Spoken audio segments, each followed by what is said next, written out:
আমি এখন যে জায়গায় দাঁড়িয়ে আছি জায়গাটি হচ্ছে চৌগাছি শ্রীপুর মাগুরা। আপনারা দেখতে পাচ্ছেন যে এই রাস্তা এই রাস্তাটা দীর্ঘদিন যাবৎ ভেঙে নদীর গর্ভে, এই খালের গর্ভে একবার বিলীন হয়ে গিয়েছে। একবার কিন্তু ওইখানে বাধাই করা হয়েছিল, তাও এখন ঢেকে গেছে। এই পাশটা একটু আসুন, আপনাদেরকে দেখাচ্ছি।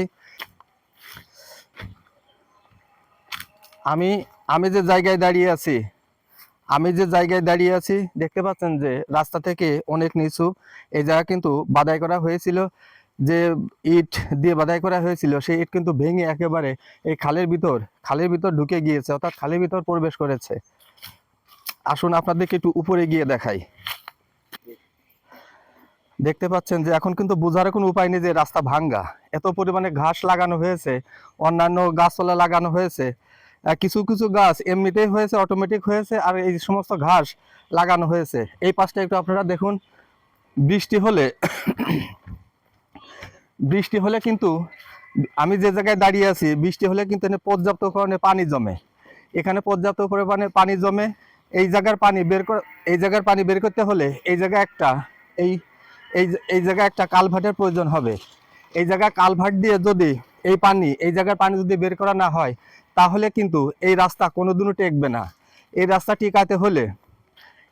টিকাতে হলে এই এই এই স্যারের বাড়ি পর্যন্ত, তৈবুর রহমান স্যারের বাড়ি পর্যন্ত অন্তত 2টা কালভার্টের প্রয়োজন হবে।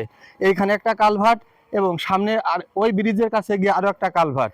এই রাস্তা টিকাতে হলে অন্তত 2টা কালভার্টের প্রয়োজন অবশ্যই হবে।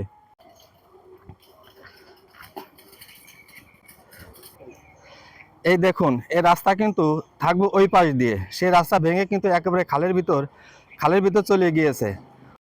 জায়গা পড়ে রয়েছে, তাই কিন্তু এ সমস্ত ঘাস এখানেও লাগানোর সুযোগ পেয়েছে। যদি রাস্তাটা কমপ্লিট থাকতো তাহলে কিন্তু এরকম লাগানোর সুযোগ পেত না। দেখতে পাচ্ছেন এই পাশে কত নিচু। এই পাশে পানি বেঁধে থাকলে পানি এই রাস্তার তল দিয়ে আস্তে আস্তে প্রবেশ করে কিন্তু রাস্তাটা ধসে যায়, অর্থাৎ রাস্তাটা দেবে যায়। এ কারণেই এই রাস্তা ঠিক করতে হলে আগে অন্তত 2টা কালভার্টের প্রয়োজন। 2টা কালভার্ট যদি না দেওয়া হয় তাহলে কিন্তু এই রাস্তা কখনোই টিকবে না। এর জন্য বাংলাদেশ সরকারের কাছে আমি আকুল আবেদন জানাচ্ছি, এই রাস্তা যখন কমপ্লিট করা হবে, এবং চাই যে অতি দ্রুত এই রাস্তাটা কমপ্লিট করা হোক। এই রাস্তা যখন কমপ্লিট করা হবে তখন কিন্তু অন্তত 2টা কালভার্ট দেওয়াই লাগবে, যাহাতে পানিটা দ্রুত বের হয়ে যায়। আস্তে আস্তে পানি যাতে বের না হয় এবং রাস্তা যাতে ক্ষতি না হয়, এই কারণে অন্তত 2টা কালভার্টের প্রয়োজন, যাহাতে দ্রুত পানি বের হয়ে যায় এবং রাস্তাটা টেকসই হয়। তো সবাই ভালো থাকবেন, সুস্থ থাকবেন। আসসালামু আলাইকুম।